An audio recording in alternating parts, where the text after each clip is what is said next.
Today I want to talk about the book of Job.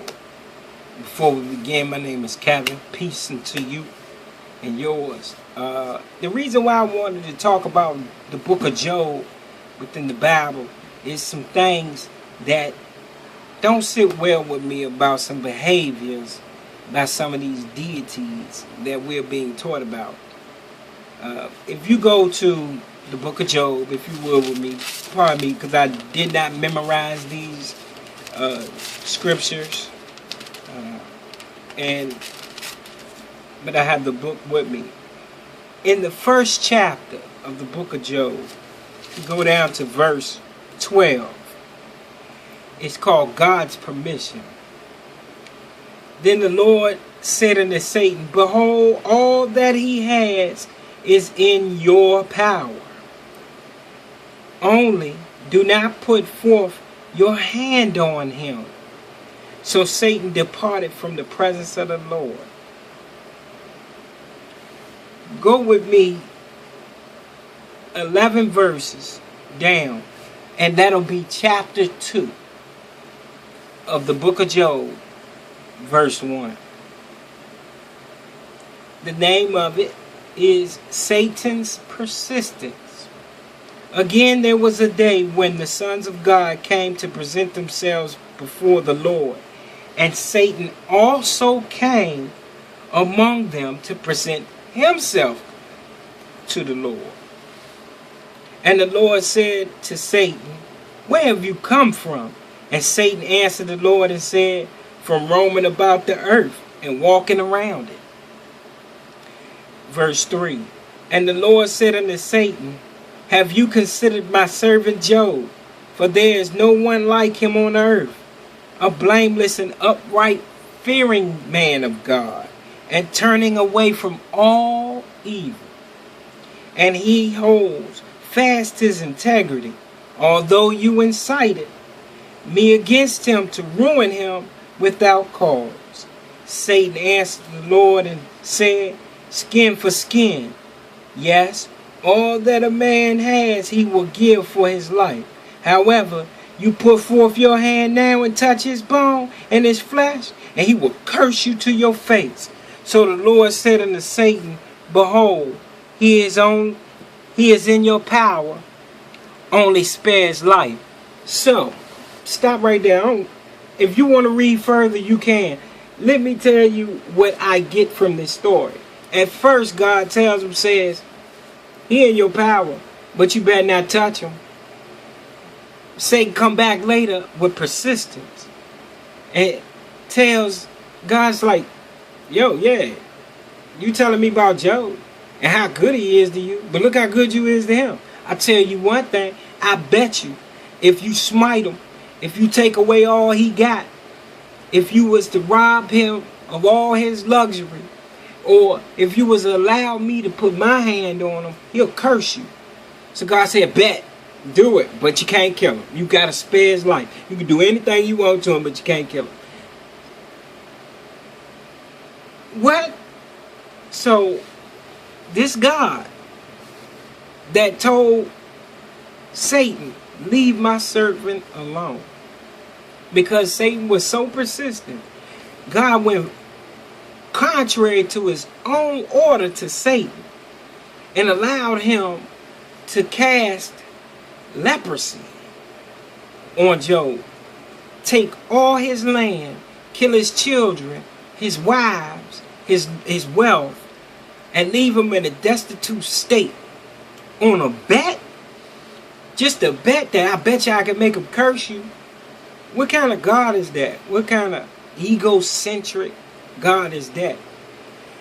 And what kind of teaching is that pridefulness, that boasting, that braggery, right? I think pride is the first of the 7 deadly sins.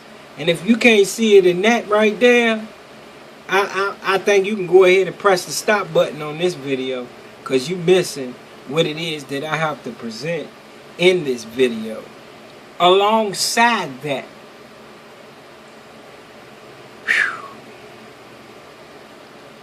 Job was an innocent bystander to a gamble between deities, one higher, one lower.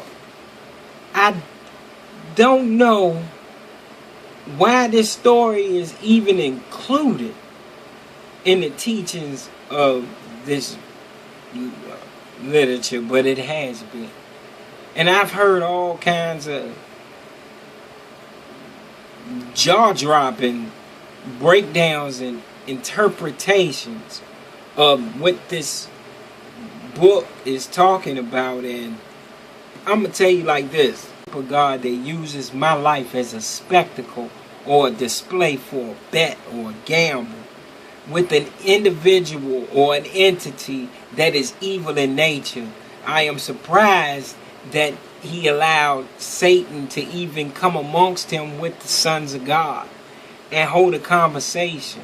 And after a conversation, place a wager, a bet on a man's life at the expense of his family being murdered, slaughtered, his children murdered and slaughtered, just to prove an egotistical bet that I bet you he won't say nothing bad about me just because I let you do something bad to him. You're going to let an evil being trick you into murdering this man's family just so that you can prove that this man won't curse you, something an all-knowing being would know anyway? I already know that those that are loyal to me aren't going to allow something that happens to them interfere with their integrity. I just told you that because I know it all. Remember, I'm talking about deity. This is an all-knowing, all-loving, all-kindness being that allowed something of this magnitude to take place because the devil made a wager on something that he has no knowledge of. Why would somebody or some entity that knows all gamble with an evil being with the lives? If nothing, Satan won. He murdered all that man's family, children and all his livestock, took all his wealth. But God won the bet. He didn't curse him. So regardless of whether everything he had before he got back tenfold, you still allowed him, this entity called Satan, the devil, to murder this man's innocent family because of a bet based on your own arrogance and egotism. No, sorry, not something I follow.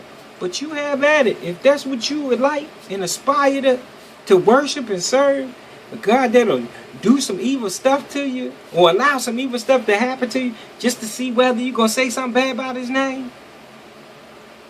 Really?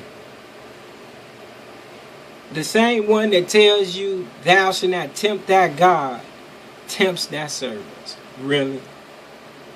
What kind of companionship or alliance did you just read between Satan and God? Just some things to make the mind think while it's still free.